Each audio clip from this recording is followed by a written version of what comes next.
a iniciar con la palabra del Señor. Amén.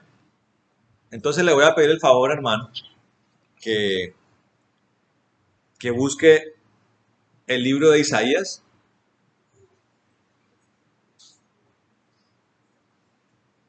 Libro del profeta Isaías, en el capítulo primero, versículo 18.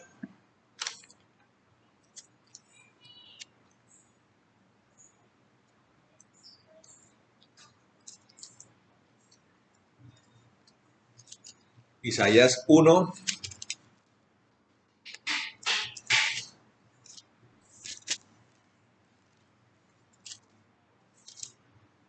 versículo 18. Bueno, escuche esto, mi hermano. Vamos a leer la palabra del Señor en el nombre del Padre, del Hijo y del Espíritu Santo. Amén. Dice la palabra del Señor. Venid pues, dice el Señor, y razonemos juntos. Aunque vuestros pecados sean como la grana, como la nieve serán emblanquecidos. Aunque sean rojos como el carmesí, vendrán a ser como blanca lana. Si queréis, obedecéis, comeréis de lo mejor de la tierra. Pero si rehusáis y os rebeláis, seréis consumidos por la espada, porque la boca del Señor ha hablado. Voy a repetir otra vez los 3 versículos para que usted lo vaya allí empezando a masticar, a deleitarse en ellos. Vuelvo y leo. Dice, venid pues, dice el Señor, y razonemos juntos. Razonemos que juntos, meditemos juntos en esto. Aunque vuestros pecados sean como la grana, como la nieve serán emblanquecidos. Aunque sean rojos como el carmesí, vendrán a ser blanca lana. Si queréis y obedecéis, comeréis de lo mejor de la tierra. Diga amén. Pero si rehusáis y os rebeláis, seréis consumidos por la espada, porque la boca del Señor ha hablado. Amén. Aquí no habló Isaías. Aquí habló el Señor a través de Isaías. Amén. Que es una diferencia. Usted tiene que aprender a discernir en la palabra. Amén. ¿Cuándo habla el hombre? ¿Cuándo habla Dios? Que es un error que se comete comúnmente en la preparación de las predicaciones, que atribuyen palabras que Dios no dijo a Dios, sino que, por ejemplo, pasa mucho con el libro de Job. Habló Job, habló Dios, habló Job, hablaron los amigos de Job, habló Eliú, y es un libro amplio. Entonces, lo que dicen los amigos de Job, lo que dice Eliú y lo que dice Job, muchas veces se presenta en las predicaciones y en los estudios bíblicos como si fuera Dios el que hubiera hablado. Y resulta que no. Hace poco analizábamos, por ejemplo, una parte en la palabra, creo que es en el libro de Jeremías, con el pastor Antonio, donde Jeremías habla de Dios como si fuera alguien que seduce. Hay un versículo que habla del Dios seductor. Pero analizando el contexto de la palabra, hace parte de un momento muy difícil de Jeremías. Y cuando lanza ese término, habla de un Dios seductor. No es Dios el que está hablando. No es un concepto de Dios. De hecho, es el único pasaje de la Biblia que habla acerca de la seducción. ¿Y por qué hablo de esto? Porque yo hace 8 días hablé de que Dios no es seductor, basado en una canción que escribió un salmista, donde dice que Dios me seduce, que con su amor me seduce, que con su misericordia me seduce. Y yo les dije a ustedes que seducción era un término incorrecto, porque hablaba de manipulación, de persuasión, de la parte de esa atracción que no es bien intencionada. Y hoy corroboro esto, porque alguno puede decir, no, pero es que la Biblia lo dice, pero lo dice Jeremías. Jeremías, que era alguien que él mismo se consideraba una persona limitada de palabras, o sea, una persona de un lenguaje, de un léxico muy precario. Fue un gran profeta, pero era de un léxico precario, y era él el que hablaba. Y de hecho hay otras versiones que no utilizan la palabra seducción. Usted va a la versión del oso, usted va a la versión creo que de las Américas, para Hispanoamérica, y habla de engaño, o sea, tú me engañaste. No dice tú me sedujiste, sino tú me engañaste. Eso lo dice Jeremías en el contexto de un reclamo, de una especie de queja que presenta Jeremías por la situación tan difícil que está viviendo. Tiene que saber discernir eso. Amén. Tiene que saber discernir. Aquí está, esto que estamos leyendo lo ha dicho Dios a través de la boca del profeta Isaías. Y aquí tenemos, hermano, varias cosas importantes. Y ahorita les voy a dar el nombre de la predicación, pero creo que no aprovechemos este impulso de lo que acabamos de leer para poder identificar ya de plano varias cosas importantes. Dios está dando una promesa. Dios está dando una promesa, un anuncio. Todos los 3 versículos son un anuncio de Dios, pero allí hay una promesa que Dios está dando. Una promesa extraordinaria. Una promesa de redención, una promesa de expiación, una promesa de perdón, una promesa llena de misericordia, de clemencia, de compasión. Está anunciando algo que va a hacer con su pueblo y también con todo aquel que crea en él. Está anunciando que los pecados, dice, y está invitando a que lo entendamos, justamente lo entendamos. Está diciendo, aunque haya mucho pecado, yo lo voy a limpiar. Eso es lo que está diciendo. Aunque haya mucho pecado, yo lo voy a limpiar. Y lo voy a limpiar de tal forma que va a quedar resplandeciente, porque utiliza la analogía de la nieve y la analogía de la lana blanca. La nieve que brilla cuando el sol se refleja sobre ella. Usted ha visto los nevados, la época de invierno, cuando la nieve está allí sobre la tierra y el sol sale y brilla, resplandece, impacta la retina del hombre. La lana también, cuando la ovejita es deslanada, la lana se limpia y se expone al sol, así, en cosas planas allí, en planchas planas, se expone al sol y esa lana brilla, blanca, resplandece. Entonces el Señor está diciendo, voy a limpiar el pecado, pero no solamente lo va a limpiar, sino que va a resplandecer. Y usted, mi querido hermano, que lava ropa en su casa, porque todos lavamos ropa en nuestra casa, una cosa es, cuando hablamos de la ropa blanca, una cosa es lavar la ropa y otra cosa es limpiarla y lavarla para que resplandezca. La ropa blanca tiene esa particularidad, tiene la dificultad de que es la ropa más difícil de lavar. Es muy chévere, muy bonita de portar, pero la ropa blanca es mucho más susceptible de que el mugre se le vea, cualquier rezago de mugre se ve notoriamente. Entonces, la ropa blanca necesita un trabajo más exhaustivo y para que resplandezca. Entonces Dios dice, voy a limpiar el pecado, pero voy a hacerlo de tal forma que va a brillar, va a resplandecer. Amén. Ahora, está haciendo además una advertencia invitando a que tomemos una decisión. Está diciendo, si queréis, o sea, está dando la opción. Esto es importante entenderlo porque hay doctrinas y posturas teológicas que dicen que nosotros somos como unos robots, que no tenemos voluntad, que Dios es soberano y que la soberanía de Dios está por encima de cualquier libre albedrío y cualquier capacidad de decisión. Y eso lleva a doctrinas y teorías teológicas, llevan a entender equivocadamente conceptos como la predestinación y conceptos como los vasos de ira y los vasos de honra. Se desentiende completamente esto.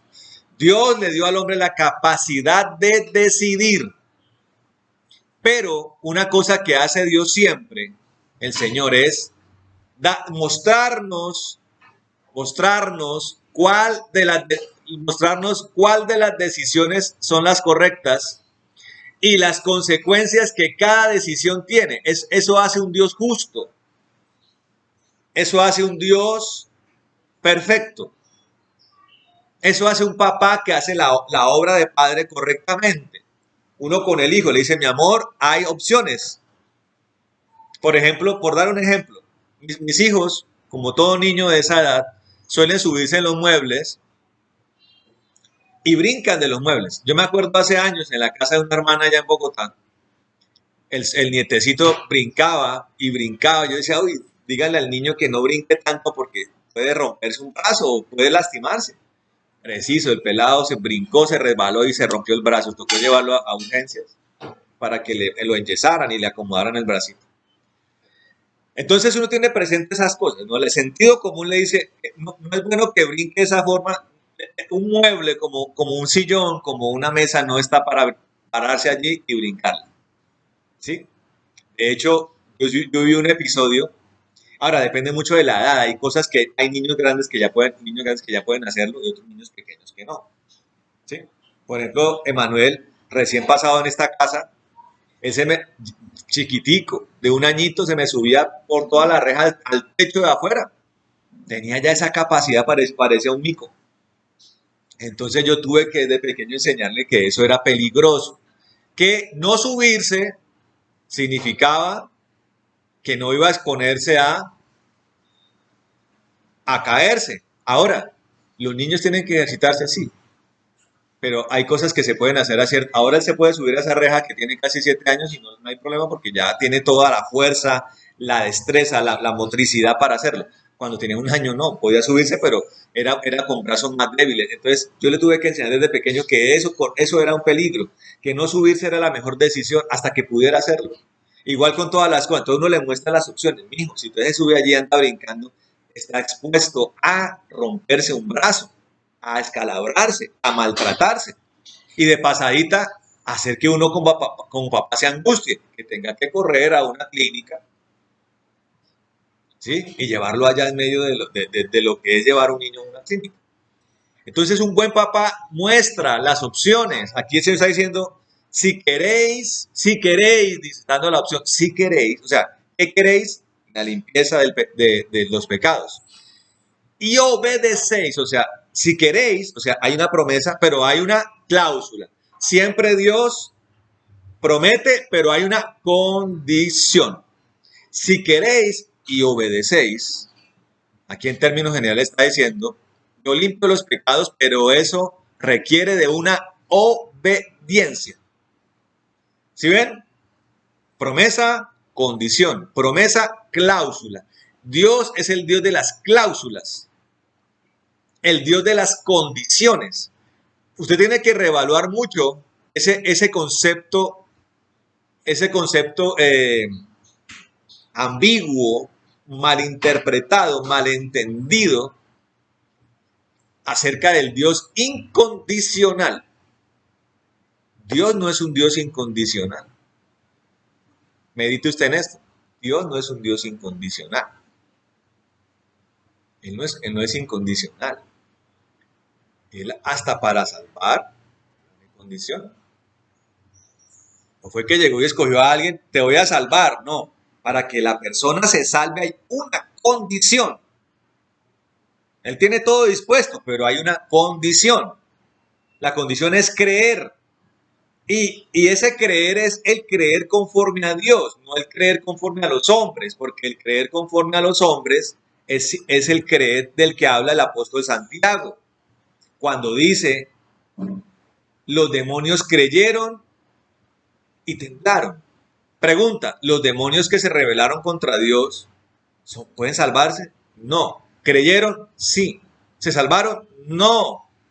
No es el creer superficial, no es el creer nominal, no es el creer plano. Es un creer que tiene una serie de contenidos. Algunos de ellos los miraremos y evaluaremos hoy acá, para que usted lo entienda. Dios no es un Dios incondicional. Él es un Dios lleno de amor. Hace cosas de manera natural. Su amor está allí presto, pero hay cláusulas. Las cláusulas son condiciones. Usted, usted hermano, que ha hecho muchos contratos en su vida, todo contrato tiene obligaciones y deberes que uno tiene que cumplir y que si no se cumplen, el contrato se deshace. Usted lo sabe, hermano. Un contrato de compraventa. Yo pongo el dinero, la persona que me vende pone la cosa, yo doy el dinero, la persona me transmite el dominio de la cosa. ¿Correcto? Y me la entrega a mí. Eso, si yo no pongo el dinero, el contrato se deshace. Si él no me entrega la cosa y el dominio de la cosa, el contrato se deshace. El Señor tiene la salvación, que requiere que yo crea y le obedezca. Si yo no creo ni obedezco, el contrato no se da, ni siquiera se da. En el caso de Dios ni siquiera se da. ¿Correcto? Ahora, si yo he creído, se hace el contrato, pero si por alguna razón me desvío del propósito,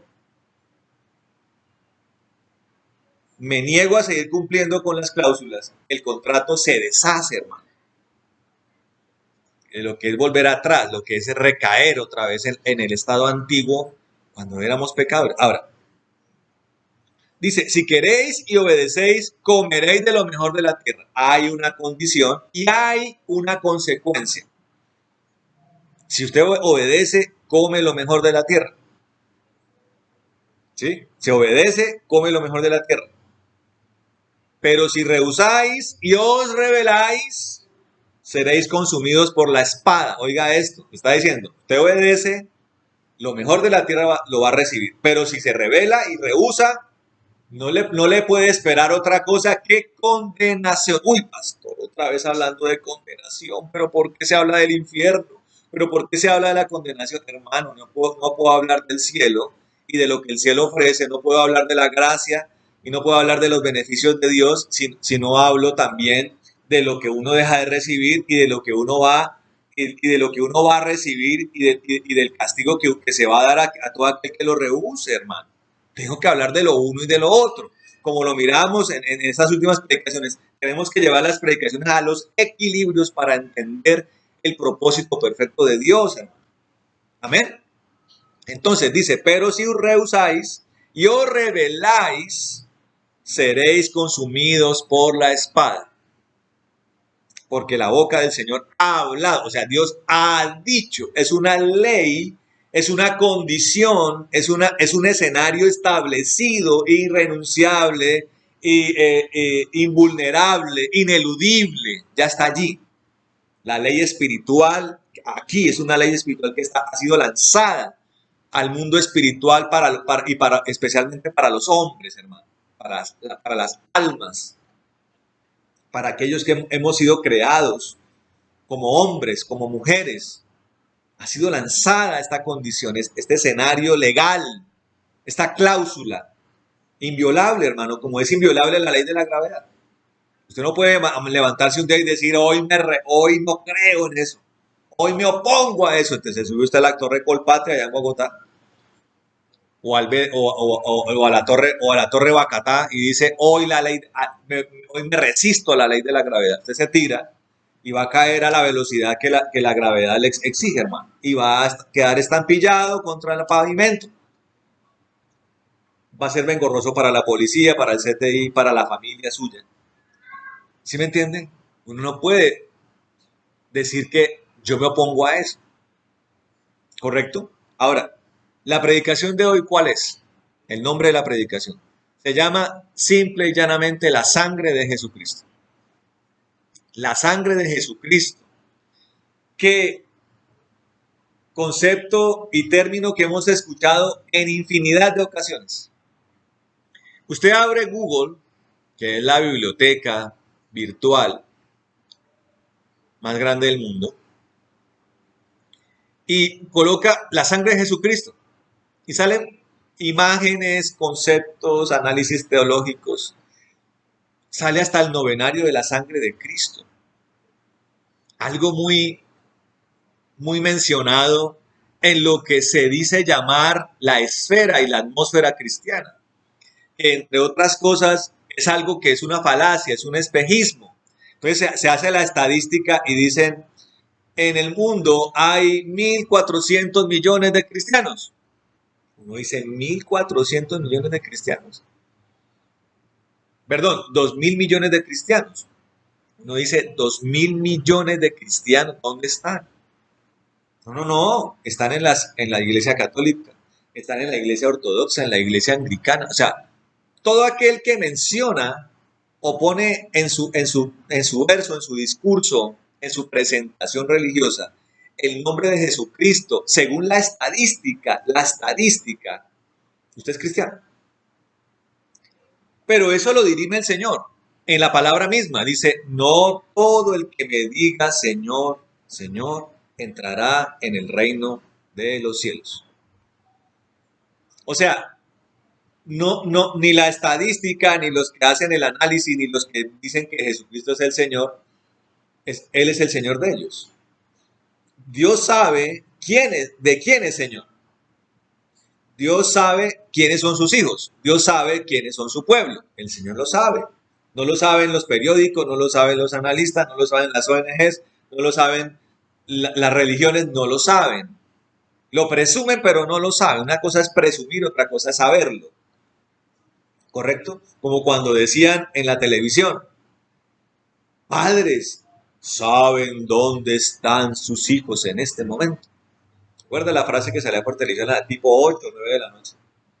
Usted estaba viendo la novela y de pronto aparecía la propaganda diciendo, ¿sabe usted dónde están sus hijos en este momento?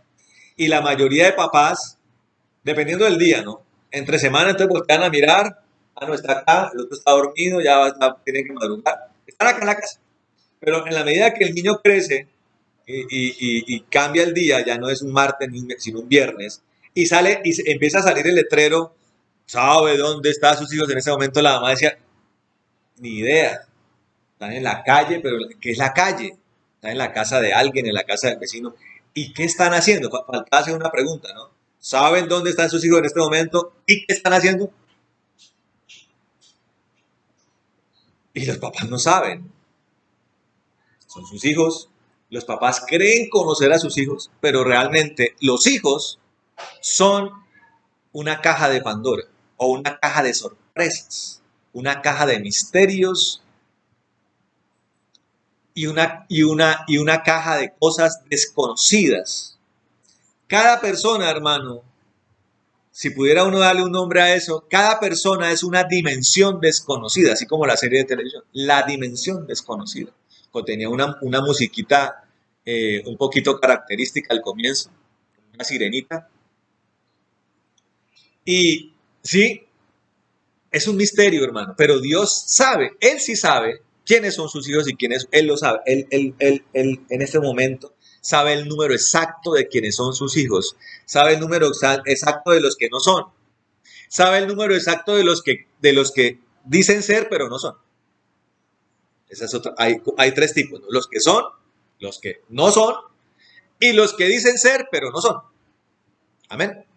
Entonces, la sangre de Cristo es algo que en esa atmósfera se escucha mucho. En el lado católico se menciona muchísimo en cada homilía, en cada misa. Ellos tienen el novenario de la sangre de Cristo. Pero entonces, como toda religión, la religión es muy dada al misticismo, al esoterismo, al agüero, al sortilegio, hermano. Entonces, como todas las demás cosas, los lugares santos, los ídolos, el agua bendita, el sahumerio, todo, los riegos, todo lo que es, los utensilios, las cosas consagradas, los objetos consagrados, son parte de todo este entorno del conjuro, del amuleto que se ve uno en las religiones. También a la sangre de Cristo le tratan de dar ese perfil. Entonces, es como si la sangre de Cristo fuera una sustancia dispuesta por Dios para que nos vaya bien en la vida. Entonces la gente hace el novenario de la sangre de Cristo para que esa sangre caiga y me vaya bien en los negocios, y me vaya bien en el trabajo, y me vaya bien en el matrimonio, y me vaya bien en la vida. Pero como todo artilugio, todo amuleto, todo conjuro, es una mentira, hermano. Si la religión garantizara un buen estilo de vida, si la religión garantizara una bienaventuranza, un buen porvenir, si la religión garantizara el reino de los cielos, pues todo el mundo estaría bien, hermano. Pero la gente está en desgracia, hermano.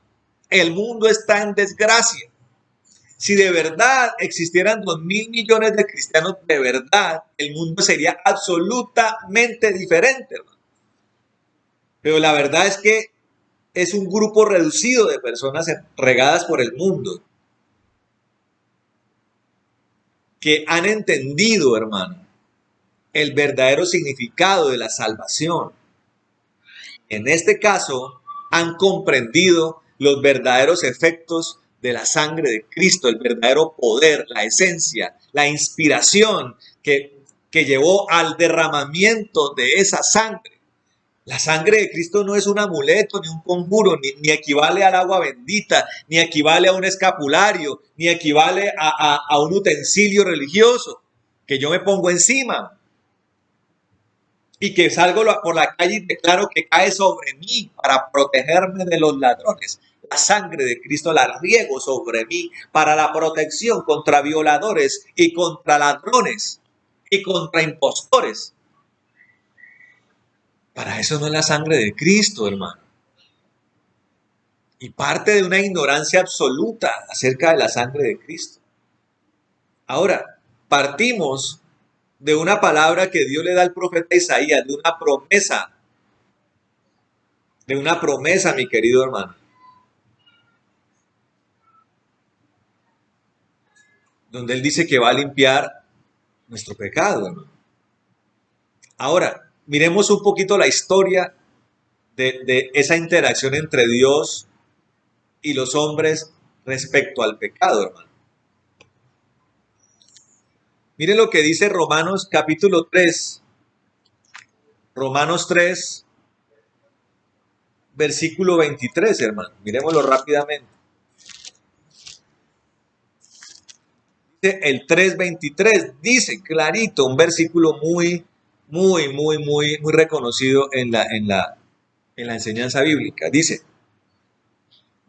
por cuanto todos pecaron y fueron destituidos de la gloria de Dios. Ahora, en esta versión, también Reina Valera, pero 2006, dice, porque todos pecaron y no alcanzaron la gloria de Dios. Estamos hablando de una destitución de la gloria de Dios por el pecado. Esa destitución me habla de una separación de Dios, de un estado de desgracia, de un estado de caída, de un estado de condenación, de un estado lamentable de los hombres frente a Dios, de un estado de división, de un cisma, de una cima con ese, o sea, un cañón que separa a los hombres de Dios por el pecado. ¿Dónde empieza eso, hermano? Cuando Adán cae, cuando Adán peca, se abre esa brecha y comienza a existir un problema que tiene que ser reparado. Ahora, durante todo ese proceso, Dios establece soluciones provisionales. ¿Qué es una solución provisional? Una solución provisional es una solución temporal. Una solución provisional es una solución que se da por un determinado tiempo hasta que venga la solución definitiva. Es como cuando a alguien se le va a caer el muro de la casa. El ingeniero le dice, bueno, este muro hay que impedir que se caiga. Entonces colocan unas guaduas, unos palos que impiden que el muro se caiga. Eso es provisional. Mientras se decide si el muro se tumba, mientras se decide si el muro se refuerza. Es algo provisional, ¿sí? Es como cuando usted se le pincha la llanta del carro. Está la llanta de repuesto. La llanta de repuesto es provisional, mientras yo llevo la llanta original o la que suelo usar al montallantas y cambio y mando a que arreglen el pinchazo. Cuando lo arreglo, la llanta original vuelve a su lugar y la llanta de repuesto va otra vez al baúl. Se llama provisional. ¿Qué fue lo provisional que Dios creó? El sacrificio animal. Adán peca, Adán dice, estoy desnudo, descubre su desnudez, siente vergüenza por el pecado, por su desnudez, se pone hojas de parra. Dios dice, no, no, no, vamos a trabajar de una vez en esto. Vamos a sacrificar animales, derramar sangre y con la piel de ese animal vamos a cubrir las vergüenzas de Adán y de Eva. ¿Sí? Además que después de que Adán peca, Adán empieza a experimentar las vicisitudes de la intemperie, entre otras cosas el frío. Es curioso que el frío se percibe a nivel climático, pero también el frío es representación de la muerte y de la muerte espiritual.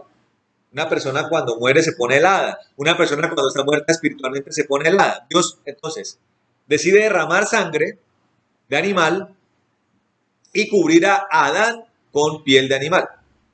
Allí surge el sacrificio animal como algo provisional, donde la sangre del animal, donde el animal mismo tenía que ser sacrificado para que Dios extendiera misericordia sobre los hombres. Claro, hay gente que es inquieta, ¿no? Y dice, ay, pero pobrecitos los animales. ¿Por qué Dios no decidió corromper caña de azúcar y derramar el azúcar en vez de sangre animal? Hermano, porque se necesitaba algo que tuviera vida y tuviera sangre. Porque la palabra de Dios dice que en la sangre está el espíritu de la persona y del animal. Entonces Dios dice, Dios con dolor por haber pecado el hombre en una situación emergente o una situación de emergencia prioritaria, tiene que escoger entre el hombre y el animal. Algunos dirán, ay, pero el animal es inocente. Sí, pero el animal no tiene alma, hermano. El animal se muere y no va ni al infierno ni al cielo. En el cielo hay animales, algunos sí, pero son seres celestiales. Pero el animal terrenal muere y no tiene alma, hermano. Su espíritu va a la tierra de donde vino. ¿Correcto? No hay alma. En cambio el hombre sí. Entonces Dios tuvo que escoger a aquel que tenía alma y que por su pecado tenía un destino terriblemente malo en el infierno, diseñado por la justicia de Dios para los demonios. Pero el día que el hombre se decidió casar con los demonios y con el pecado, entonces decidió ir al lugar que era para los demonios, que es el infierno y el lago de fuego y azufre. Entonces Dios decide intervenir por amor al hombre, escoger entre el animal y el hombre, decide reemplazar al hombre con el animal, sacrificar el animal para que la misericordia de Dios se extendiera para cubrir el pecado del hombre. Eso después se instituye en la ley de Moisés. Los patriarcas lo hicieron provisionalmente. Después apareció Moisés, sale el pueblo de Israel lleno de pecado, lleno de mundo, y Dios lanza la ley dentro de la cual estaba todo el procedimiento sacrificial, todo el procedimiento sacerdotal y levítico para la expiación, para el sacrificio expiatorio de animales, para cubrir el pecado de Israel. Entonces, cuando la persona pecaba, tenía que ofrecer un animal, el sacerdote imponía manos sobre el animal, el pecado de la persona era remitido sobre el animal y el animal era sacrificado y derramada su sangre sobre el altar para que la misericordia de Dios se extendiera sobre el pueblo de Israel. La intención de todo esto, hermano, era que Dios quería que su pueblo reaccionara ante la misericordia de él, porque esto es un acto de misericordia de Dios con los hombres, y replanteara su vida pecaminosa. Lo que ocurrió fue aún más lamentable, porque lo que empezó a hacer Israel era aprovecharse de los sacrificios expiatorios pecar desenfrenadamente y pasarse toda la vida sacrificando animales para que Dios extendiera su misericordia. Por eso Dios un día dice, no, no quiero más sacrificios. El pueblo de Israel no ha reaccionado. El pueblo de Israel está más rebelde. El pueblo de Israel está más perverso, más idolatría, más maldad. Ya no voy a aceptar más sacrificios. Es allí, hermano, cuando decide el Señor ya no ir a lo provisional, sino ir a la solución perfecta. Le dice a su hijo, el verbo, bueno, vamos a tener que derramar una sangre perfecta. Ningún ángel tiene la capacidad. Solo hay uno acá que lo puede hacer, que es usted, el hijo, el verbo. Ahora, para poder derramar sangre, tenía que convertirse en hombre. ¿Correcto? Porque Dios es espíritu, Dios es espiritual. Lo espiritual no tiene sangre. Necesitaba convertirse en alguien de carne y hueso. Nacer convencionalmente a través de una mujer, no con la semilla puesta por un hombre, una semilla llena de pecados, sino con una semilla puesta por Dios, a través del Santo Espíritu de Dios en el vientre de María. Y la mujer tenía que ser virgen, ¿correcto? Tenía que ser virgen. Que a nivel de la mujer es el mayor nivel de pureza en la sangre. El de un niño y una virgen es el mayor nivel de pureza humanamente hablando. Tenía que nacer allí de ese vientre, crecer, aprender a vivir como hombre, resistirse desde que nació hasta la muerte en la cruz, a caer en cualquier pecado. No podía pecar, como no lo hizo. Y allí en la cruz del Calvario, cumplir la profecía de morir en un madero, hacerse maldito por los hombres, o sea, convertirse en el cordero en el cual era remitido todo el pecado de toda la humanidad, fue remitido allí en la figura de Cristo el Señor, y derramada la sangre se abrió un portal poderoso para que a través de esa sangre vertida, todo aquel que crea y se arrepienta sea limpiado por la sangre de un sacrificio definitivo, ya no provisional, sino definitivo para la limpieza del pecado, o sea, para el cumplimiento de la promesa dada en el libro de Isaías, hermano. O sea, esa es la única sangre que puede hacer que el pecado se convierta en algo blanco como la nieve, blanco como la lana, hermano, como lo dice el profeta Isaías, o como lo dice el Señor a través del profeta Isaías. Amén. Esa sangre está disponible, hermano. Quiero que vayamos al libro de Hebreos, capítulo 9. Libro de Hebreos, capítulo 9, dice lo siguiente, mi hermano. Ubíquese en el versículo 12, vamos a leer el 12, el 13 y 14, dice, vamos a leerlo desde el 11, amén, dice, Jesús, el sacrificio perfecto y final, amén, muy buen título. Dice, pero estando ya presente Cristo, el sumo sacerdote de los bienes que han venido, por medio del más amplio y perfecto tabernáculo, no hecho de manos, es decir, no de esta creación, entró, escuche esto, entró una vez para siempre en el lugar santísimo, logrando así eterna redención, ya no mediante sangre de machos cabríos, ni de becerros, sino mediante su propia sangre. Porque si la sangre de Cristo, porque si la sangre de machos cabríos y de toros y la ceniza de la vaquilla rociada sobre los impuros santifican para la purificación del cuerpo, ¿cuánto más la sangre de Cristo, quien mediante el Espíritu, con E mayúscula, eterno, se ofreció a sí mismo sin mancha a Dios, limpiará nuestras conciencias de las obras muertas para servir al Dios vivo? Y lo hace con una exclamación. El apóstol Pablo enfatiza esto. O sea, está enfatizando la capacidad de la sangre de Cristo. Amén. Entonces, está diciendo, se ofrecieron sacrificios que sirvieron para la purificación. Ahora Dios está ofreciendo una sangre perfecta, la sangre correcta y suficiente para santificar y para purificar,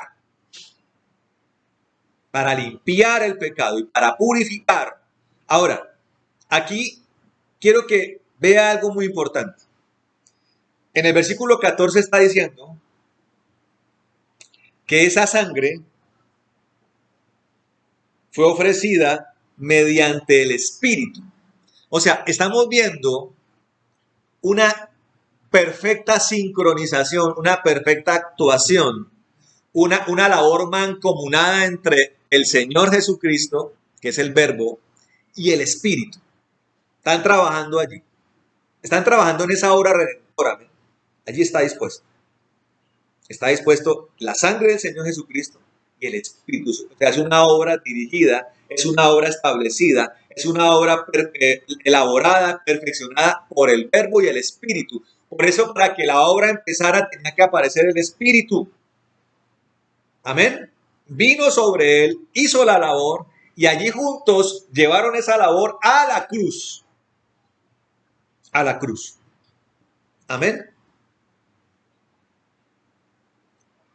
Eso en cuanto a la obra que el Señor hizo allí, a la cruz. Amén.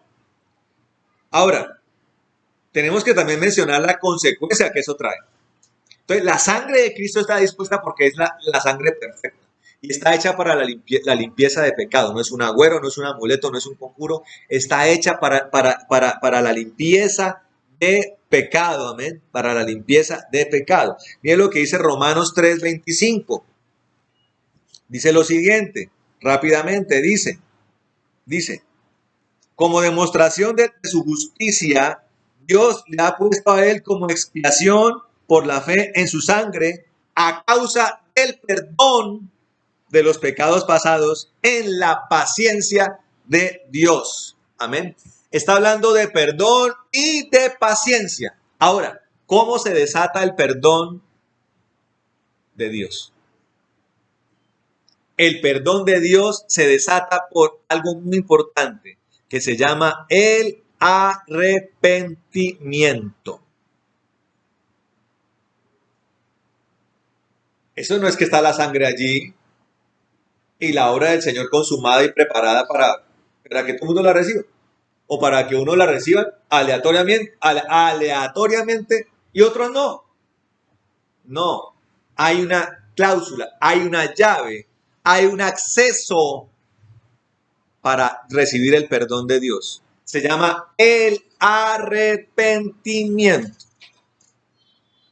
Por eso el profeta Juan decía, arrepentíos porque el reino de los cielos se ha acercado. Por eso el Señor Jesús decía, arrepiéntanse porque el reino de Dios camina entre ustedes. Arrepentimiento. ¿Me?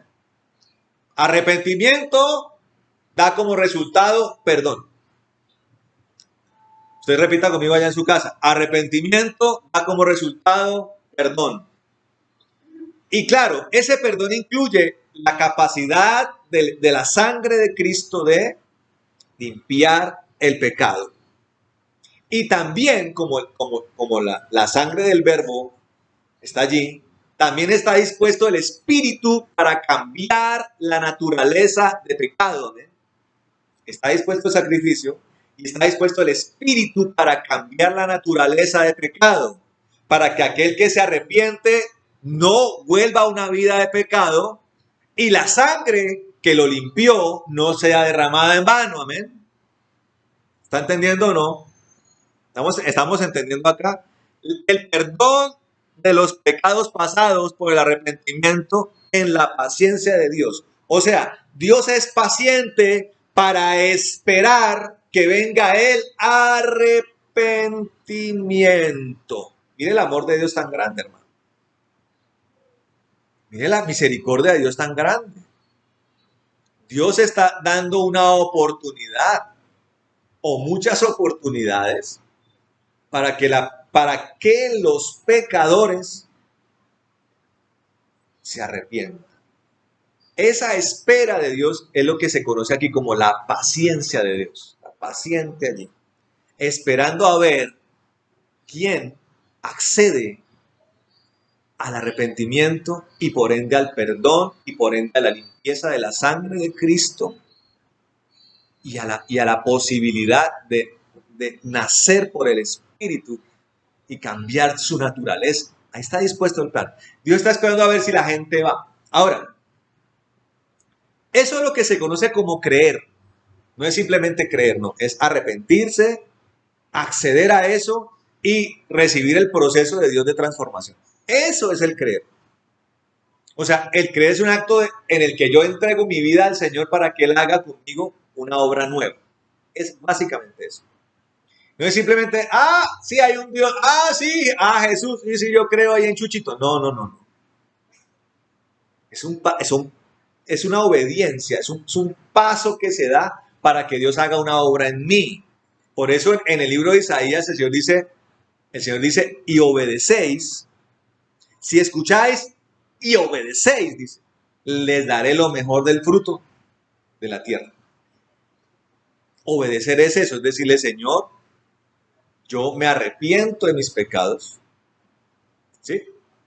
Señor, yo quiero que tú me hagas de nuevo porque yo era una abominación. Hazme de nuevo, necesito que me hagas de nuevo. Para eso está el Espíritu Santo, ¿no? Bueno, ahora, la gente cómo va, pero antes de lo siguiente quiero que leamos en este punto un versículo más que está en Efesios capítulo 1, en el versículo 7, dice lo siguiente.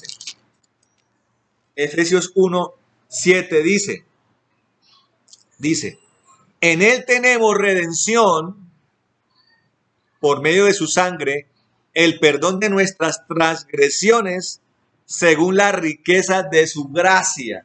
Mire, ratifica todo esto que estoy hablando. Tenemos redención. ¿Qué significa redención? El pago de un precio.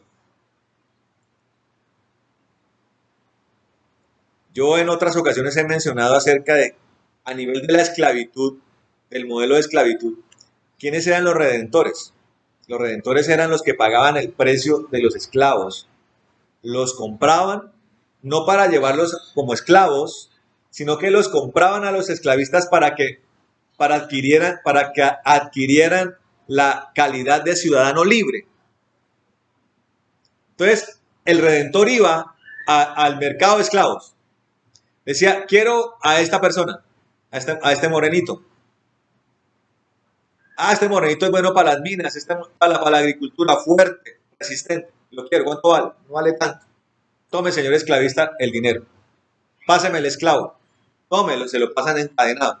El redentor se iba con el esclavo, le quitaba las esposas, los cepos, y se encargaba de llevarlo a zonas de ciudadanía libre y se encargaba de verificar que ese esclavo adquiriera la ciudadanía libre. Cuando un esclavo adquiere la ciudadanía libre, ya nadie puede volverlo a esclavizar.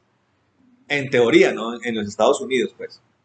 Pero el Señor es un redentor, amén, ha pagado un precio. ¿Cuál es el precio? El más alto, su propia vida, derramada hasta la última gota de sangre, porque él se desangró en la cruz.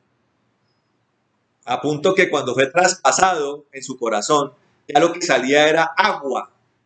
Agua es el rezago que queda en las venas, en las arterias del cuerpo. Porque ya la sangre salió del cuerpo.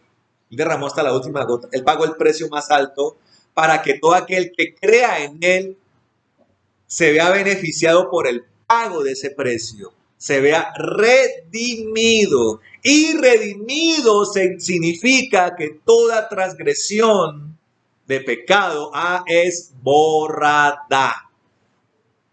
O sea, viene el perdón, pero recuerden, eso se hace efectivo por el arrepentimiento. Amén. Ahora, ¿qué se necesita hacer? O sea, la sangre está disponible, todo está disponible, el plan de Dios. Pero, ¿qué se necesita el arrepentimiento? Pero, ¿qué se necesita para llegar al arrepentimiento? Sencillo. Vamos a Romanos capítulo 1. Romanos capítulo 1. Romanos capítulo 1, versículo 16 dice lo siguiente. Dice,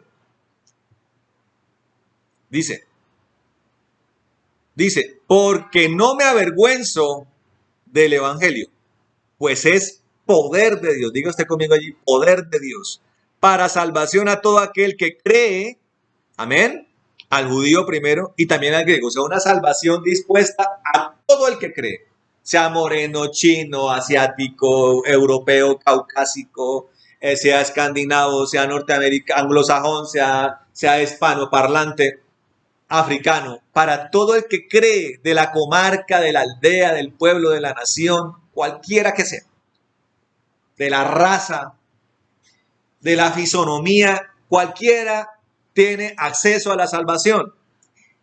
Salvación que viene por el poder de Dios, amén. Poder de Dios.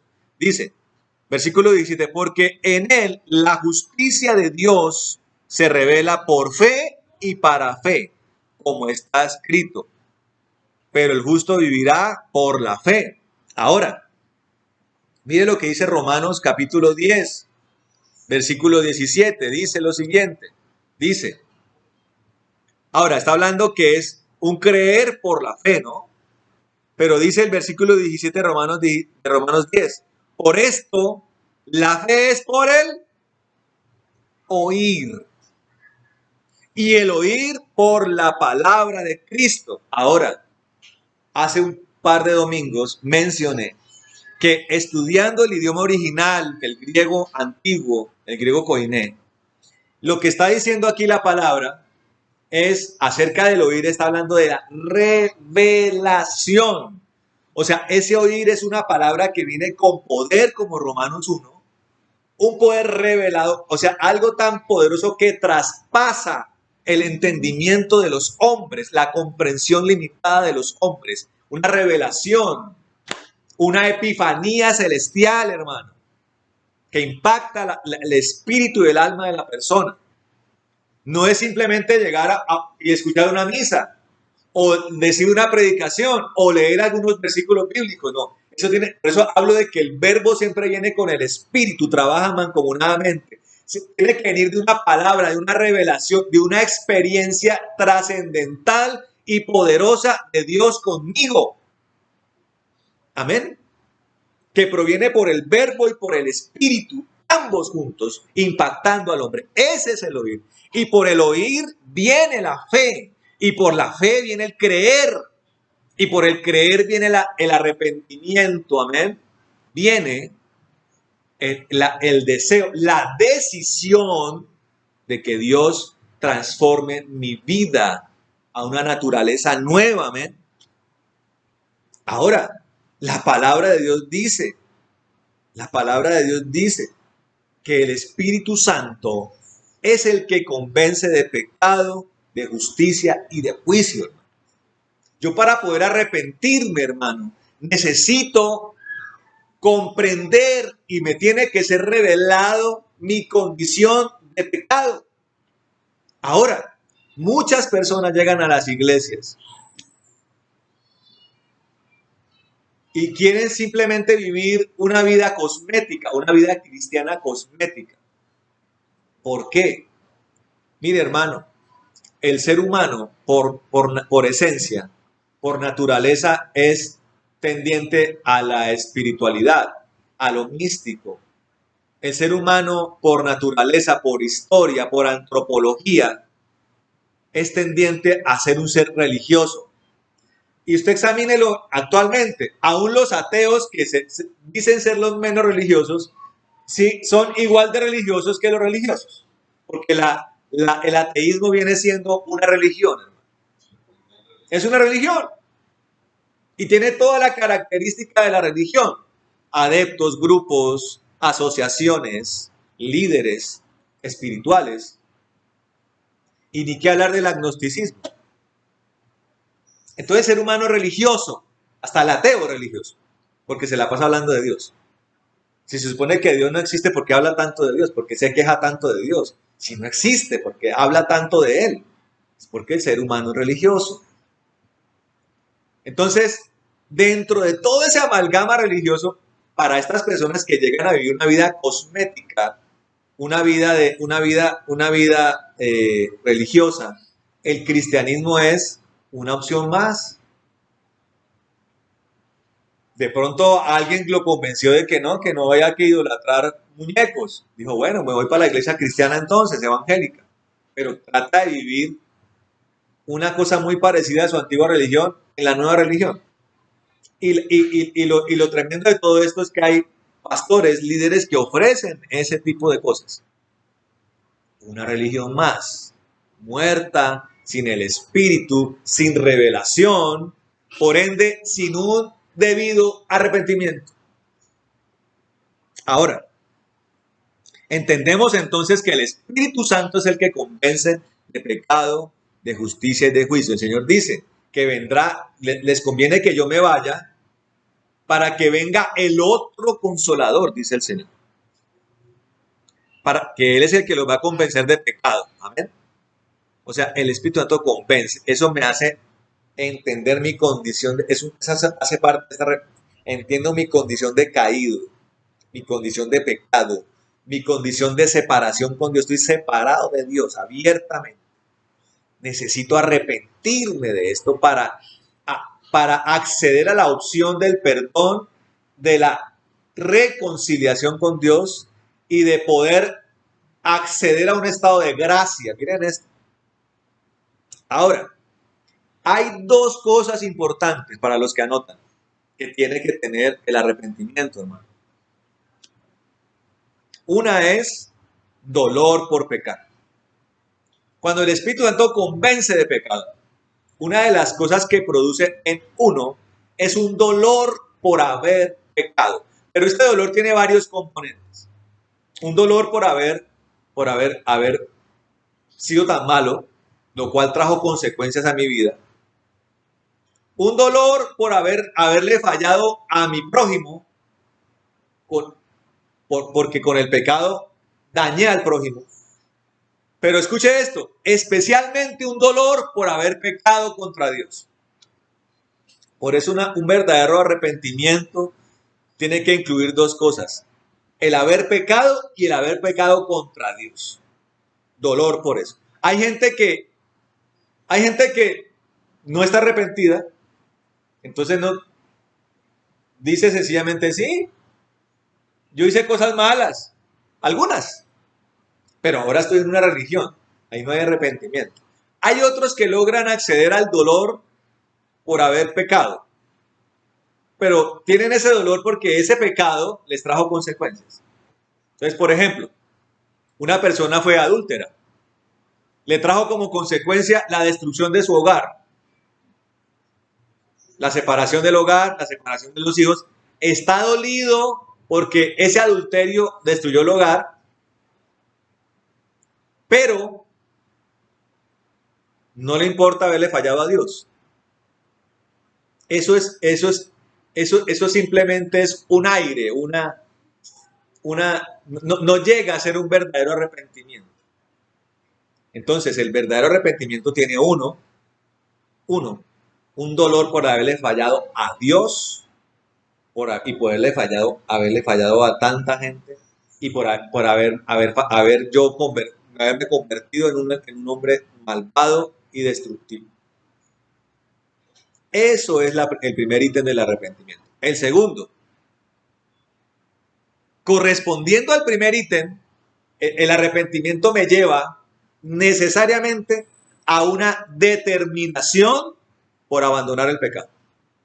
No una intención, no un pequeño vestigio, no un pequeño reflejo, un pequeño movimiento a ver si de pronto abandono el pecado. No, es tanto el dolor, es tanta la vergüenza que me decido a abandonar el pecado. Decirle no va más. Ese circuito hombre-pecado se rompe.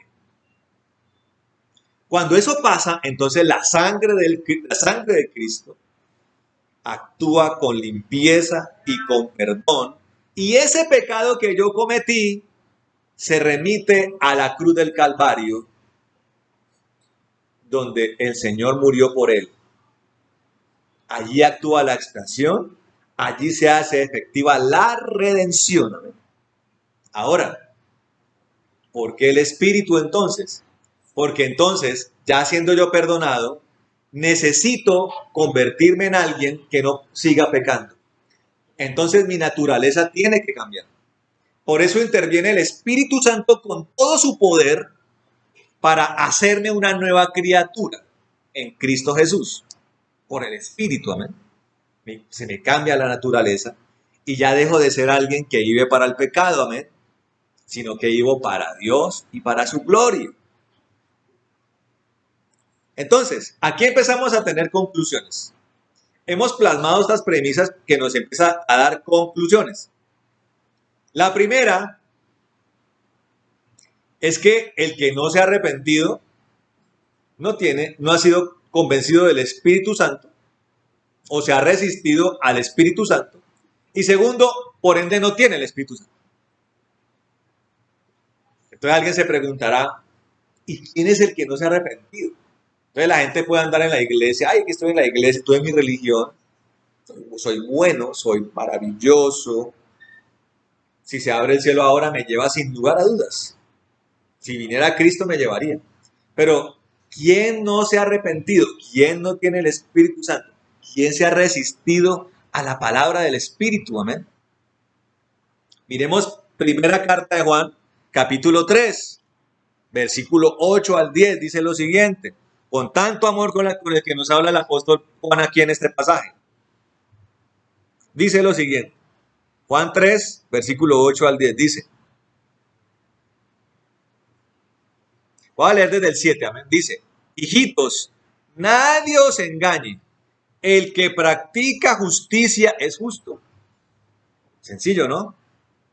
Como él es justo. Dice el 8, el que practica el pecado es del diablo. Porque el diablo peca desde el principio. Para esto fue manifestado el Hijo de Dios, para deshacer las obras del diablo. Todo aquel que ha nacido de Dios no practica el pecado, porque la simiente de Dios permanece en él y no puede seguir pecando porque ha nacido de Dios. En esto se revelan los hijos de Dios y los hijos del diablo. Todo aquel que no practica justicia no es de Dios, ni tampoco el que no ama a su hermano. ¿Quién no se ha arrepentido? El que practica el pecado. El que va a una iglesia, pero sigue siendo igual de pecador. ¿Cómo así, pastor? Sí, sigue siendo, vaya, mire la vida. Ahora, hay gente que cree que dar pequeñitos pasos ya me da a mí la condición de cristiano, de hijo de Dios y de arrepentido. Hay cosas, hermano, que la gente puede lograr sin Cristo, ¿usted sabía? Yo conozco gente que dejó de tomar sin Cristo. Yo conozco gente que dejó la droga sin Cristo. Yo conozco gente que dejó de serle infiel a la mujer sin Cristo. Hay cosas que el hombre puede hacer, hermano. Pero el hombre de pecado es algo mucho más amplio. Y la gente en ese amalgama de pecado, todavía el que no se ha arrepentido todavía practica muchas cosas que para Dios son pecado. Voy a poner un ejemplo. Hace tiempos yo tuve que reconvenir a un hermano, hace muchos años, porque andaba de chisme para acá, andaba de chisme para allá, era chisme fresco.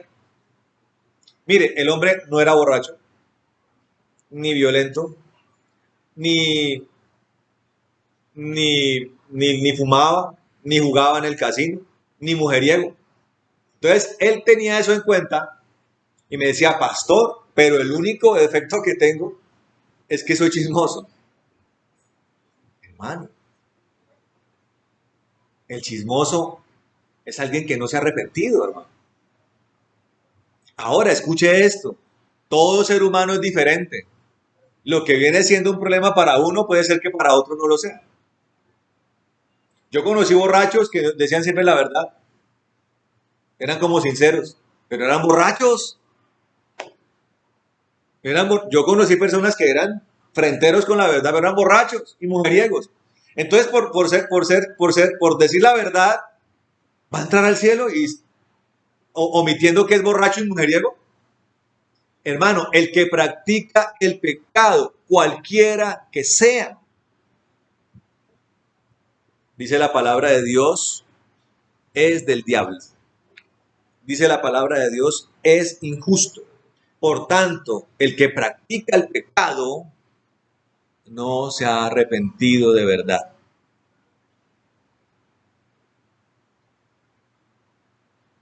Llámese como se llame. Hay gente que tiene virtudes, pero que es una persona de un genio terrible. Maltrata a todo el mundo. Los hijos sufren un calvario. El que practica el pecado es del diablo, hermano. ¿Cuál es la diferencia entre el hombre antiguo y el hombre nuevo? El hombre antiguo peca con facilidad, con mucha facilidad, de hecho. El hombre nuevo raramente peca. Y si lo hace por ignorancia, por ingenuidad o por tropiezo. No deliberadamente. O sea, el hombre antiguo planifica su vida de pecado desde su conciencia, desde su pensamiento. El hombre nuevo, si peca, si alguna vez peca, lo hace por torpeza,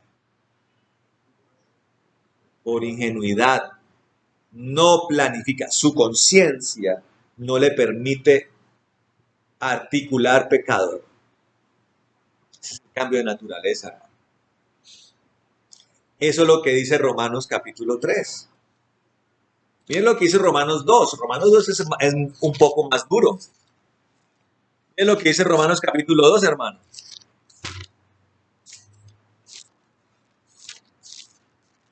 Dice Romanos 2, acerca del hombre que hace estas cosas.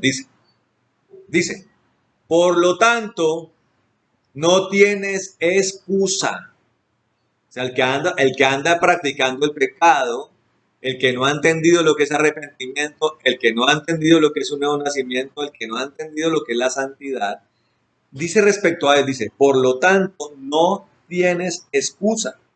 Oh hombre, no importa quién seas tú que juzgas. Paremos ahí un momento. Esas personas que son así, muchas de ellas no solamente practican el pecado, lo cual ya es muy grave, sino que además de eso se atreven a señalar a otros.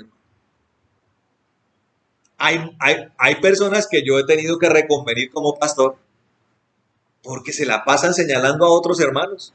Y este no sé qué, y mire al otro, ay, mire tan... yo le pregunto, ¿y usted qué? ¿Cómo está usted? Aparte de ser chismoso, ¿cómo está? No dice la palabra que el que quiera quitar la paja en el ojo ajeno, primero quite el tronco que hay en su ojo. Tiene su vida llena de pecado y de prácticas de pecado, más terribles que los que señalan de otros. Y se atreven a un juzgar. Miren lo que dice. Perdón, no importa quién seas tú que juzgas, porque en lo que juzgas a otro te condenas a ti mismo, pues tú que juzgas haces lo mismo. Pero sabemos que el juicio de Dios es según verdad contra los que practican tales cosas. Hombre que juzgas a los que practican tales cosas y hace lo mismo, ¿supones que escaparás del juicio de Dios? ¿Será que uno podrá escapar del juicio de Dios? ¿O menosprecias las riquezas de su bondad, paciencia y magnanimidad, ignorando que la bondad de Dios te guía al arrepentimiento? Mire esto cómo coincide con lo que habla acerca del perdón y la paciencia de Dios esperando que nos arrepintamos. Porque Dios no es simplemente paciente esperando que nos arrepintamos, sino que en esa espera, miren esto, en esa espera Dios sigue enviando, dispensando bondad, paciencia y magnanimidad.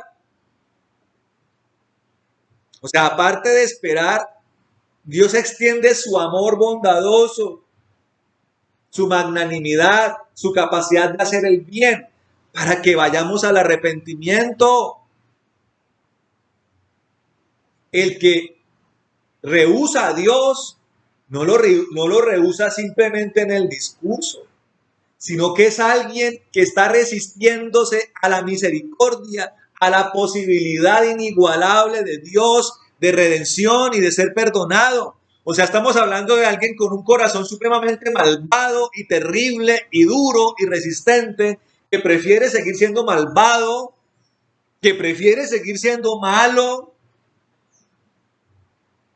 en vez de acceder a la misericordia de Dios y a un cambio de corazón.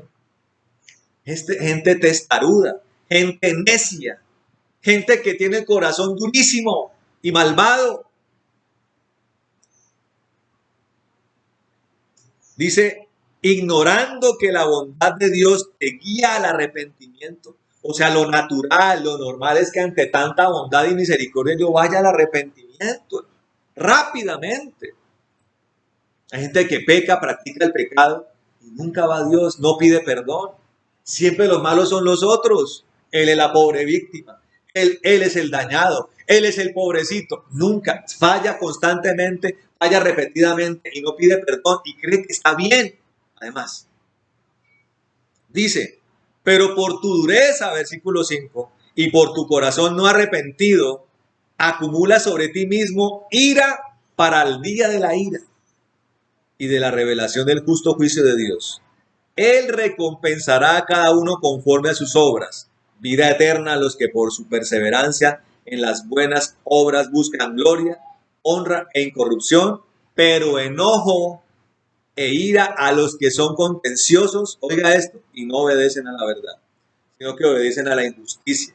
Tribulación y angustia sobre toda persona que hace lo malo, el judío primero y también el griego. Pero gloria, honra y paz a cada uno que hace el bien, el judío primero y también el griego. ¿Qué es lo que Dios quiere, hermano? Que vayamos al arrepentimiento, hermano. Y que Él intervenga en nosotros, limpiándonos el pecado que Él prometió limpiar y haciéndonos de nuevo para vivir para su gloria, hermano. Hay gente que se resiste a esto, por orgullo, por soberbia, por altivez, por necedad, hermano. Aquel que haga esto recibirá un castigo y una condenación merecida. Para aquellos que dicen que Dios como es de terrible, Dios es justo y le va a dar a cada quien lo que merece, hermano. Amén. Ahora, para terminar, algo que es importante y que nos va a permitir evaluar cómo está el corazón, si es un corazón arrepentido o no. Miren, vayamos a Mateo 18. Mateo 18 dice lo siguiente, vamos a terminar con este pasaje. Mateo 18, 23 dice, hay un título que dice, parábola del siervo malvado. O algunas dicen parábola de los dos deudores.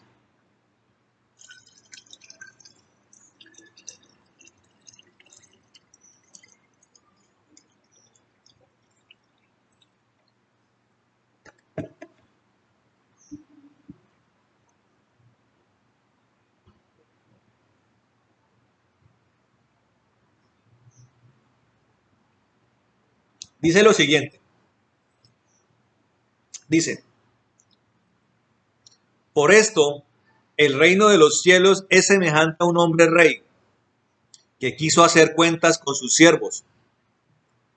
Y cuando él comenzó a hacer cuentas, le fue traído uno que le debía 10,000 talentos. Yo aquí le voy a hacer las cuentas rápidamente de lo que son 10,000 talentos. 10,000 talentos equivalen a 34 kilos de plata. Eso estamos hablando de una fortuna, hermano. 34 kilos de plata son una fortuna. Entonces, alguien que le debía 10,000 talentos, o sea, una fortuna. Puesto que él no podía pagar, su señor mandó venderlo a él, junto con su mujer, sus hijos y todo lo que tenía, y que se le pagara. Entonces el siervo cayó y se postró delante de él diciendo: ten paciencia conmigo y yo te lo pagaré todo. El señor de aquel siervo, movido a compasión, le soltó y le perdonó la deuda. Pero al salir aquel siervo halló a uno de sus consiervos que le debía 100 denarios. Y haciéndose, 100 denarios son 100 días de trabajo, casi 3 meses, 2 meses y medio de salario. Entonces, pero al salir aquel siervo halló a uno de sus consiervos que le debía 100 denarios. Y haciéndose de él, le ahogaba diciendo: paga lo que debes. Entonces su consiervo, cayendo, le rogaba diciendo: ten paciencia conmigo y yo te lo pagaré. Pero él no quiso, sino que fue y lo echó en la cárcel hasta que le pagara lo que le debía. Así que cuando sus consiervos vieron lo que había sucedido, se entristecieron mucho y fueron y declararon a su señor todo lo que había sucedido. Entonces su señor le llamó y le dijo: siervo malvado, toda aquella deuda te perdoné porque me rogaste. ¿No debías tú también tener misericordia de tu consiervo, así como también yo tuve misericordia de ti? Y su señor, enojado, le entregó a los verdugos hasta que le pagara todo lo que le debía. Así también hará con vosotros mi Padre Celestial, si no perdonáis de corazón cada uno a su hermano. Escuche esto, hermano. Mire que aquí está hablando en el versículo 26 acerca de la paciencia. Otra vez habla de la paciencia. Quiero explicar esto un poquito para que usted entienda mejor el arrepentimiento. El arrepentimiento no es un acto rápido y espontáneo donde yo digo: ay, me arrepiento de todos mis pecados. Amén. No. El arrepentimiento es un despojo minucioso. Es una exposición minuciosa de mi maldad delante de Dios. Ahora, el pecado que cometimos, hermano, con Dios fue mucho. Lo que quiere decir que nuestras audiencias con el Padre son muchas también. Y estoy hablando de las audiencias de arrepentimiento. De todo lo que se hizo antes. Y ya siendo una persona cristiana, de los errores que hemos cometido siendo cristianos. Venga a mí, dice el Señor. Venga a mí. La palabra de Dios dice: venga a mí el que está cansado y trabajado. Siempre lo asociamos exclusivamente al asunto de: es que vengo cansado. Sí, Él es nuestro descanso, nuestra fortaleza. Pero también nosotros necesitamos mantener un estado de conciencia y de corazón limpio delante de Dios. Lo que requiere audiencia diaria y constante con Dios. Ahora, en cuanto a nuestra vida pasada, hay mucha cosa que hemos hecho mal. Entonces ahí está la paciencia del Señor con nosotros también, para que la paciencia para llegar al arrepentimiento, pero también para escuchar nuestro arrepentimiento, para escuchar nuestra exposición del arrepentimiento. Y es muy similar a lo que hizo el primer deudor. Ya el castigo estaba dispuesto. Ahora, el castigo eterno estaba dispuesto. Pero hemos venido por la revelación de la palabra de Dios, el convencimiento de pecado, que entre otras cosas, una de las cosas de las cuales nos convence el Espíritu Santo es de que si no nos arrepentimos no es simplemente que fallamos, sino que ese error iba a traer como consecuencia el infierno. Eso hace parte de la revelación del Espíritu y de la palabra. Como hemos entendido el mal que hicimos y la consecuencia que eso traía, fuimos de rodillas.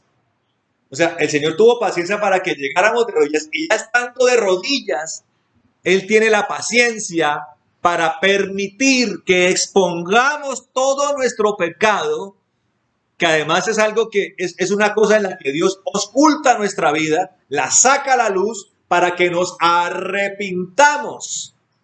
Entonces adquirimos la posición del primer deudor. Estamos allí rogando, Señor, perdónanos, fallé, te fallé a ti, perdóname la deuda, perdóname el pecado, límpiame con tu sangre. Señor, que ese pecado quede remitido allá en esa cruz preciosa donde tú moriste, Jesús.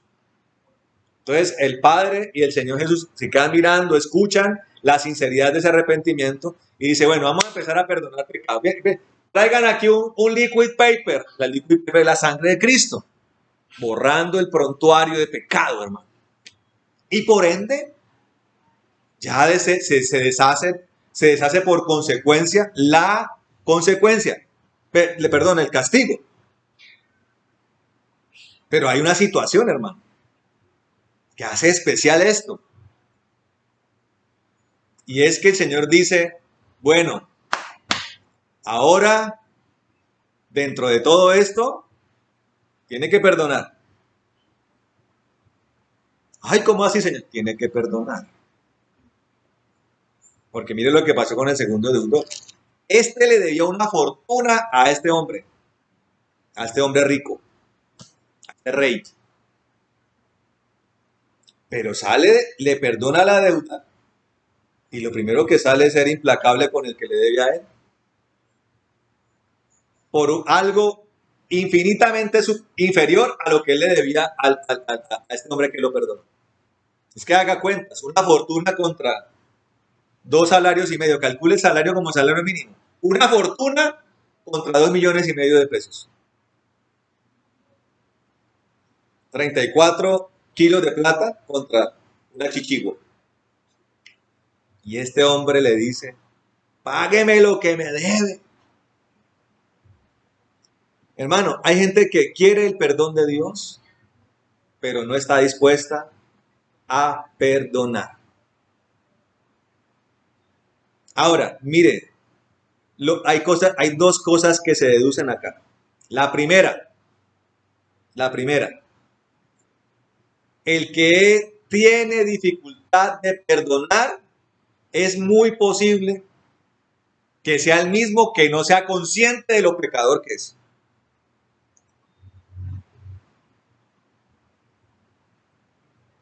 Se lo voy a repetir. El que tiene dificultad de perdonar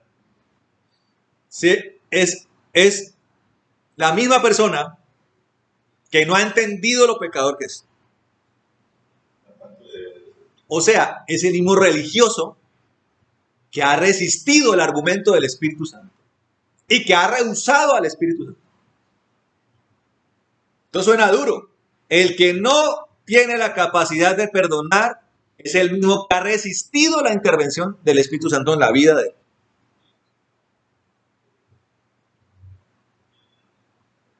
Por ende, no es capaz de perdonar.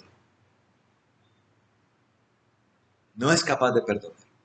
Imagínense, Dios está dispuesto a perdonar todas las fechorías, canalladas, bajezas, pecados y maldades y destrucciones que usted hizo contra él y contra los hombres, y no es capaz de perdonar muchas veces la tontería que otro le hizo. Mire, escuche esto, hermano. Yo como pastor se lo digo. Hay personas que a mí no me han perdonado un regaño. Como pastor. Yo he pegado regaños. Hay personas que lo han tomado con amor, con humildad y entendiendo que es el amor de Dios para que se corrija, para que no se desvíe el camino. Hay otros que es tanta la susceptibilidad y la maldad que hay en el corazón que llevan años sin perdonar un regaño. Si usted no es capaz de perdonar un regaño, una pequeña ofensa, algo insignificante, aquí podemos entender dos cosas. ¿Cómo va a ser capaz de perdonar una ofensa grande? Ahora hay cosas que son tremendas, hermano. Una violación, Dios mío. O el Espíritu Santo interviene, hermano. Ahí es bien difícil perdonar una cosa de esas. Le voy a poner un ejemplo del poder que tiene el Espíritu Santo. El varón Gille Ávila. A un varón como Gigi Ávila. Escuche esto para que usted entienda, porque hay gente que todavía no ha entendido. La hija se le casa con un hombre. Era una de esas cosas que el hombre decía, me parece que mi hija no se casó bien, pero fue lo que mi hija escogió. Con el tiempo, ese hombre que se casó con la hija, la asesinó. Y no la asesinó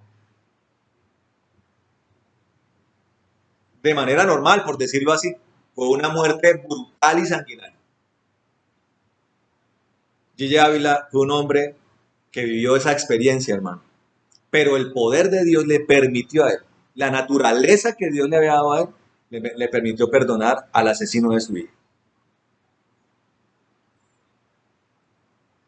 Ahora, hermano, escuche esto. La obligación de perdonar que tenemos nosotros no tiene que ver con la actitud que tenga el otro, hermano. O si el otro me pidió perdón o no. Yo tengo que perdonar, sea que la otra persona me pida perdón o no. Cuando yo me resisto a esto, estoy resistiendo al Espíritu Santo de Dios. Y no puedo perdonar porque el Espíritu Santo no habita en mí. Si el Espíritu Santo habitara en mí, perdonar sería fácil. Perdonar sería espontáneo. Perdonar sería algo natural.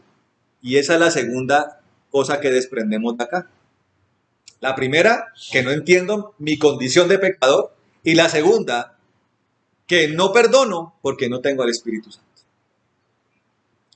Yo quiero compartirles algo que yo viví en mi proceso con Dios hace muchos años. Estaba hablándole de hace 16 años, que fue cuando yo nací de nuevo. Fue cuando yo nací de nuevo. Dios me empezó a intervenir en mí y yo empecé a tener una facilidad muy grande para perdonar. Logré empezar a evacuar todo ese daño que yo había recibido, pero llegó un momento en que el Señor dijo, me paró y me dijo, bueno, Mauricio, ahora necesito que pidas perdón por todo lo que tú hiciste. Y cuando empecé yo a mirar el daño que yo había ocasionado comparado con el daño que me ocasionaron, yo fui más malo de lo malo que fueron conmigo. Y eso me ayudó aún más, me enseñó aún más el cómo perdonar. Me ayudó aún más a que Dios interviniera en mí, amén. Yo hoy me puedo sentar acá, hermano, diciéndole con mucha franqueza que no tengo nada contra nadie. No tengo nada contra nadie. Ahora, escucha esto. Cuando hablo de nada contra nadie, estoy hablando que no tengo rencor ni odio contra nadie. Ni tengo algo pendiente de perdonarle a alguien. Amén. Eso es lo que nos ayuda a entender cómo está nuestro arrepentimiento. Amén. Ahora, y que quede claro, si yo no perdono, Dios no me perdona. Amén. Si mi arrepentimiento no es genuino, entonces mi estado de condenación, mi estado de caída y mi estado de desgracia es vigente. Es vigente. Yo le digo, vamos a permitir que sea vigente nuestro estado de desgracia. ¿Queremos irnos para el infierno, hermano? Yo le digo, es muy necio esto. Ahora, como todo, si hoy hemos descubierto algo en lo que no estamos bien, si hoy nos hemos dado cuenta de que hay algo y hay un punto al que tenemos que llegar y alcanzar, pues hoy Dios nos está extendiendo con su paciencia una vez más su magnanimidad, hermano, su bondad y su misericordia. Para que tengamos un verdadero arrepentimiento, hermano, para que la sangre de Cristo me limpie de verdad y para que el Espíritu Santo intervenga en mí, dándome un corazón nuevo y dándome un nuevo estado de naturaleza. Amén. Entonces, hermano, dicho esto, Quiero que oremos. Quiero que oremos, hermano, y aprovechemos para pedirle perdón al Señor por lo que tengamos que pedir perdón. Amén. Para que permitamos que Dios oculte aún más nuestras vidas. Para pedirle al Señor que nos limpie aún más y con su sangre y que nos purifique aún más con su espíritu. Amén. Para deshacernos de esos rencores, para deshacernos, hermanos, de esos resentimientos que lo único que hacen es que la misericordia de Dios no me alcance, hermano. Amén. Mira, aquí me están dando el dato preciso. 34 kilos de plata cuestan 103.027.174 pesos, para que vean la deuda que le perdonaron a ese hombre, contra 2,5 millones de pesos. Vamos a orar, amén. Vamos a orar, hermano. Vamos a orar. Bueno, Padre amado, en el nombre de Jesús de Nazaret, te damos gracias por este tiempo, Señor. Poderosa es tu palabra, Señor. Poderosa es tu enseñanza, Señor. Te bendecimos, Dios Todopoderoso, Señor. Gracias por tu fuego, por tu unción, Señor. En el nombre de Jesús de Nazaret, venimos delante de ti. Espíritu de Dios, hoy te pedimos, Señor. Te pedimos, Señor.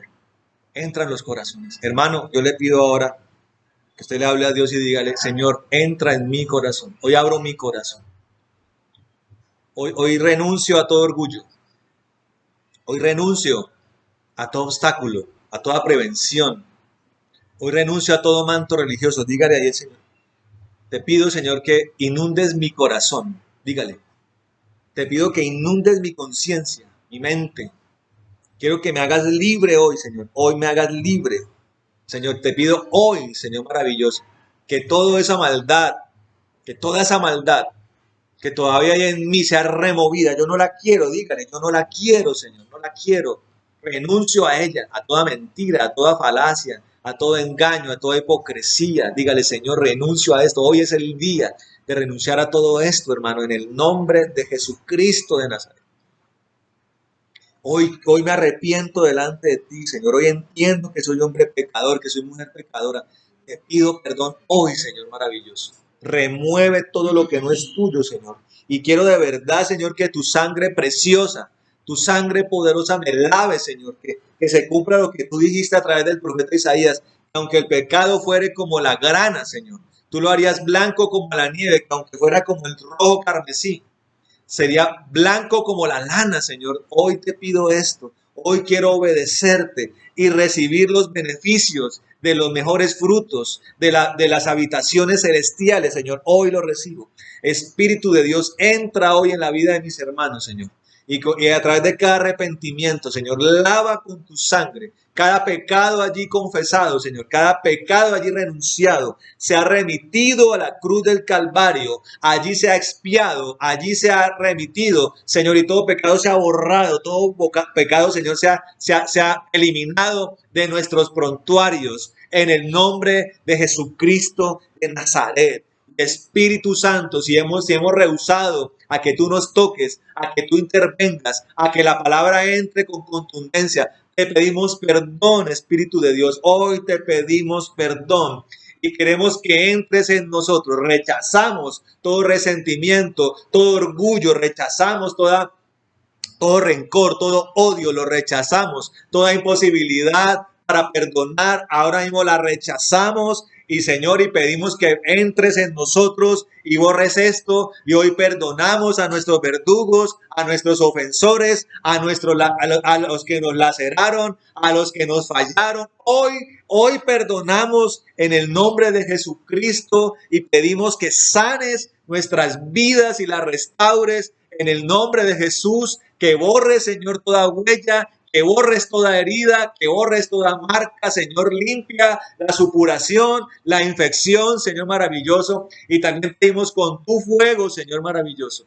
con tu fuego pedimos, Señor Santo, que quemes toda hojarasca, todo abrojo, todo escombro, toda escoria, en el nombre de Jesucristo de Nazaret, todo huevo de aspi, todo resentimiento, toda cizaña, toda raíz de amargura, toda hiel, todo veneno se quema en el nombre de Jesús. se quema. Y pedimos también que el Espíritu Santo intervenga para que cambie toda naturaleza, una naturaleza pecadora y practicante del pecado, a una naturaleza santa, a una naturaleza como la tuya, Señor maravilloso, y una naturaleza resentida y odiadora y vengativa, a una naturaleza misericordiosa, a una naturaleza compasiva, Señor maravilloso, a una naturaleza llena de amor, Señor maravilloso. Señor, llena de amor por ti, llena de amor por el prójimo, Señor, y que seamos capaces, Señor, de amarnos los unos a los otros, como tú nos has amado y como tú nos amas, Señor.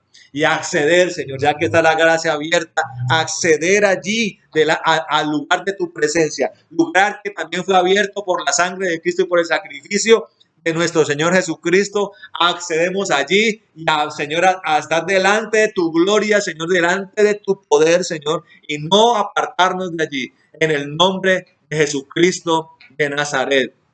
Y pedimos, Espíritu de Dios, que tú selles esta palabra y esta administración, maravilloso Dios, en el nombre de Jesucristo, para la gloria y honra tuyas, Señor maravilloso, en el nombre de Jesús, Señor.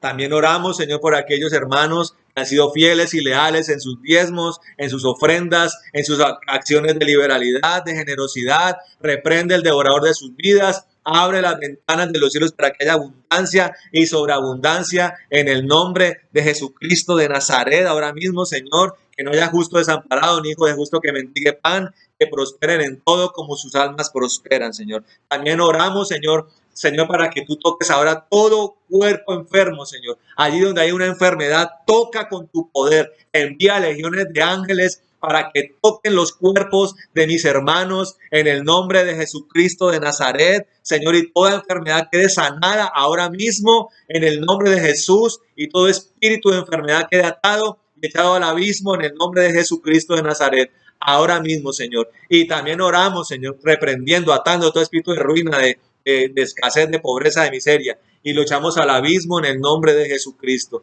Desata tu gloria, espíritu de temor, espíritu de consejo, de poder, de inteligencia, de sabiduría, de conocimiento, que tu chequina nos acompañe, que tu columna de fuego esté con nosotros, Señor, en el nombre de Jesús. Oramos, Señor, por la abuela Nancy, oramos por Sarita, Señor maravilloso, bendícelas en esta semana que cumplieron años. Dale un año poderoso, un año lleno de tu gloria, un año lleno de tu poder, un año lleno de tus bendiciones, un año lleno de tus regalos, de tu amor, de tu gracia, de tu favor, en el nombre de Jesucristo de Nazaret. Maravilloso Dios de la gloria, te lo pedimos en esta hora, Señor. Oramos como lo hizo Aarón, que tú nos bendigas, Señor.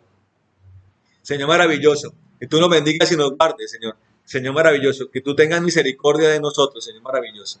Señor, que tú haces tu rostro sobre nosotros y pongas en nosotros paz, Señor.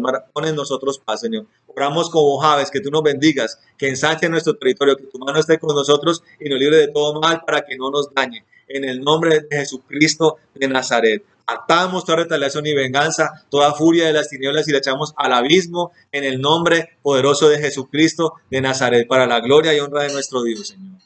Amén y amén. Un abrazo para todos mis hermanos, les amamos mucho, Dios les bendiga grandemente y nos vemos el martes para la oración, Señor. Señor amado, pongo este pueblo en tus manos. Señor precioso, bendícelos a todos en el nombre de Jesús. Amén y amén. Un abrazo grande, mis hermanos, Dios les bendiga grandemente.